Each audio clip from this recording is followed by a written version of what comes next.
Welcome to factorization of quadratic expressions with an Indic approach. In ancient India, mathematics was considered as one of the highest sciences. There is a statement in the Vedanga Jyotisha which proclaims, as are the crests of a peacock, as are the gemstones of a snake, placed on the highest place of the body, the forehead.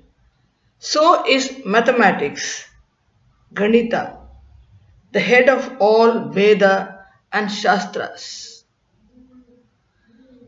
Mathematics today owes a huge debt to the outstanding contributions made by Indian mathematicians over many hundreds of years.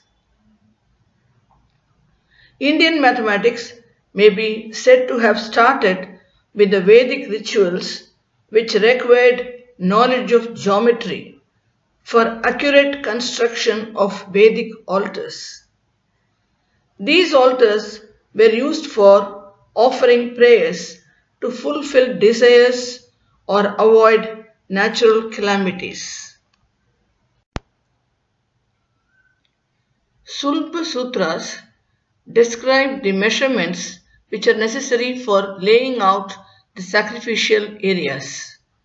It is derived from the root sulb, meaning to measure. It relates to mathematical calculations involved in construction of yajna altars. It is said to contain the first use of what has come to be known as Pythagorean theorem and quadratic equations.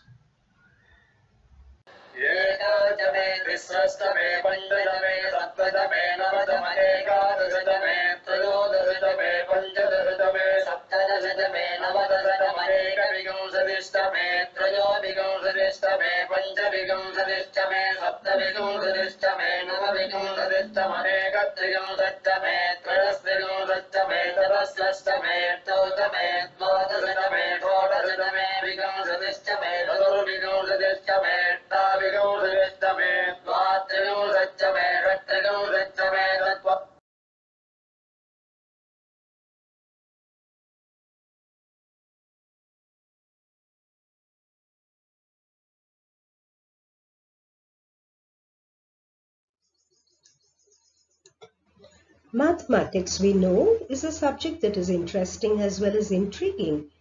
It may not teach us how to add love or minus hate, but it gives us every reason to hope that every problem has a solution. But what if the subject itself becomes a problem? For instance, look at this cartoon strip. Here is a logician on his first date, and look at the language that he has used.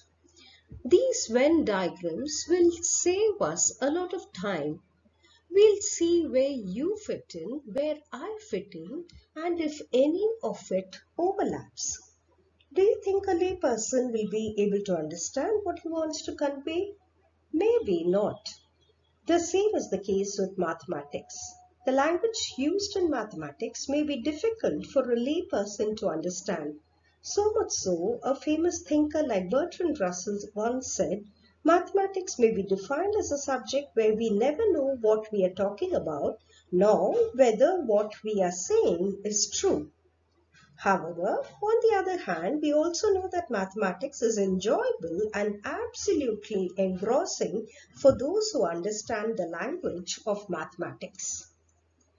Pilot studies conducted in schools in India to assess the problem areas showed that kids are good at numerical skills, but they falter in complex higher level problems that require analytical thinking and other comprehension skills.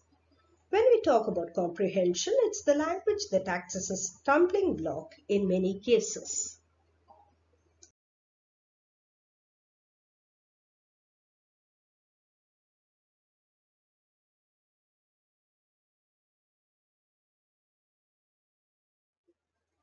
The first task for a teacher is to identify the difficult vocabulary in the teaching of the unit that is related to the topic, the pronunciation of this vocabulary, and finally, to identify the structures that are predominantly used in the lesson which may pose problems for the learner.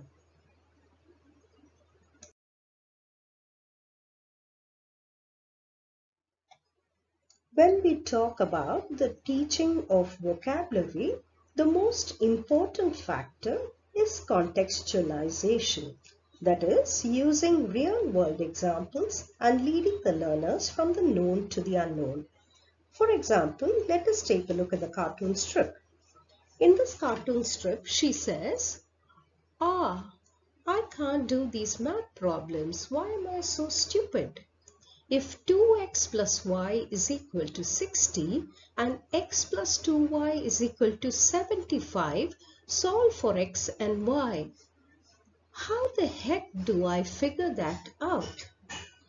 Her friend tries to help her by saying, if 2 shirts and a sweater costs $60 and a shirt and 2 sweaters costs $75, what does each item cost? The shirts are $15 and the sweaters are $30. Duh. You aren't stupid, Paige, just weird. Come back. You still haven't told me how to solve the problem. What is the problem here?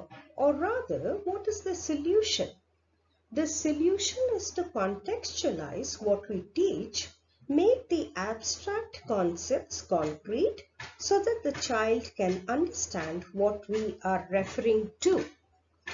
So, here the teacher can explicitly teach new math words and give students multiple exposures to math words, but make sure that they are used in appropriate contexts. Another way of teaching vocabulary would be to set up a classroom math word wall and individual math word banks. Also, a teacher could use graphic organizers and ask students to keep a math journal. Finally, the teacher could use mnemonics to make the child remember the words.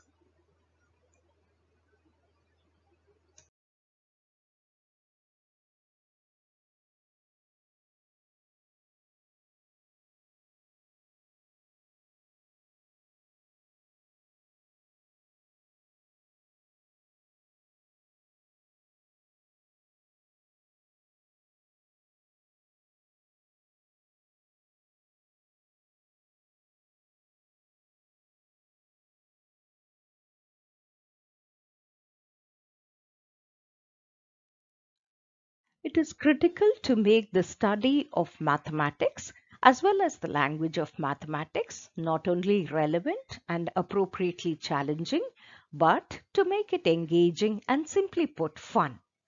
So here is an interesting activity.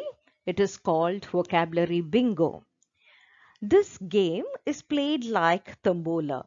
Each student has a different card. Words are the same but in different order. The teacher reads out the definitions from the teacher card. The student has to understand what the teacher is referring to and strike off that word from his or her list. Whoever completes one line either horizontally, vertically, or diagonally is the winner of the game.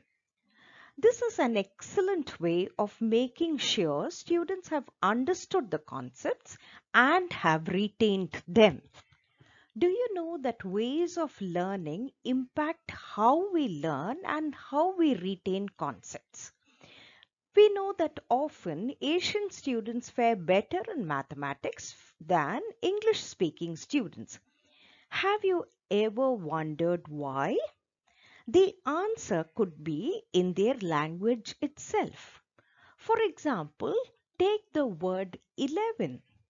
English-speaking children need to memorize this word and know the meaning of this word to use this word.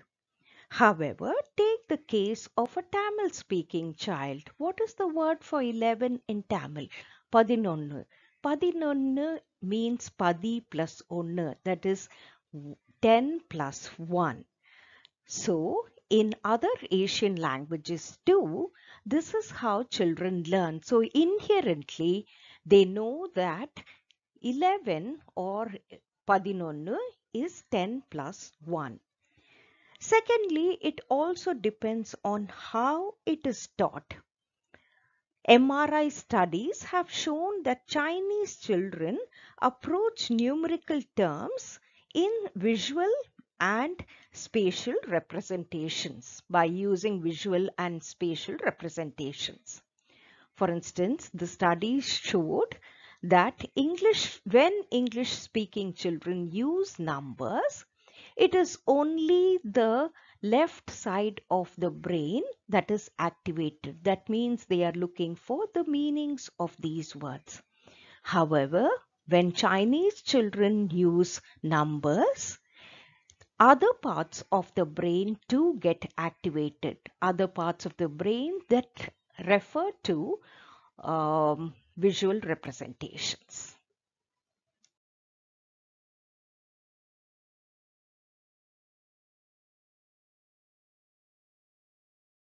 Factorization is seen while you exchange a higher value currency for smaller value currencies. Let us understand this with the help of an example. Rani visits Ramu's grocery shop to exchange a 100 rupee note with notes, coins of smaller denomination. The cashier wants Rani to specify the denomination which she wants. Rani is confused. Displayed on the screen are some notes, coins of smaller denomination. Let's suggest the number of notes, coins to be combined. We can find many ways to factorize 100 in pairs. Organ systems, which are made up of organs that work together to perform a specific function for the body as a whole, can be compared to the algebraic expression. Organs contain tissues and tissues consist of cells. Well, breaking apart of Pangea to form continents can be compared to factorization. This is factorization of our Mother Earth.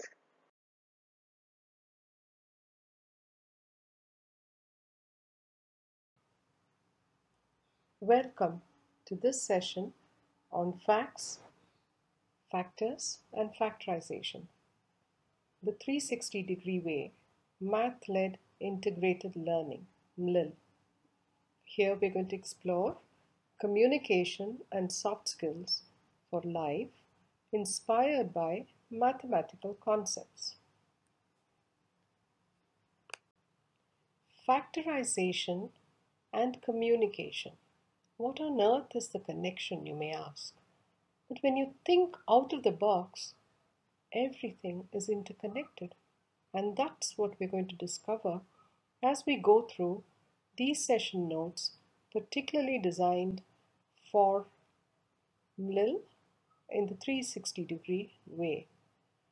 We will be looking at the context of communication, connections we can make, drawing inspiration from mathematics and factorization, how to go from complex to simple, the power of debate, presentation skills, how to move to order from chaos, goal setting, delegation and leadership qualities, the mystery of X and the unknown, cryptography, coding, decoding, AI, social media, its pros and cons. Here we have a very key connection. Have you heard of SDGs, Sustainable Development Goals, or as they used to be called, MDGs, Millennium Development Goals? I'm sure you have, because these are topics of interest today in schools and around us. There are 17 SDGs and each one is meaningful. But you may ask, hunger, poverty, gender equality, is that what I should be worried about in grade 8 or 7 or 6 or even higher? How do I impact it? How does it impact me?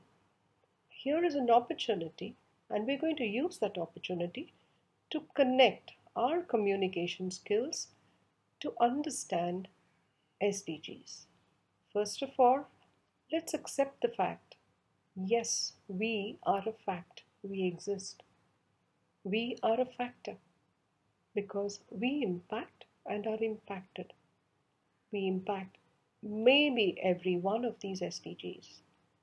Did we think that something that could happen, perhaps did happen, in faraway China can bring the entire world to a standstill? Did we? So, whose problem is it anyway? Let's take a look at SDGs and applying as we go along all the communication skills and tools we will be exploring. While there are methods of productive debate that we have explained and will be going into together, there are also some cues we call functional language which you can use in a debate in order to move productively and in an amicable fashion. Here's an interesting question. We did talk about artificial intelligence, AIs, algorithms, and so on. Here's a good question. Are you being factorized as you browse the internet? Perhaps yes. By browsing the internet, you're leaving a trail of data about you.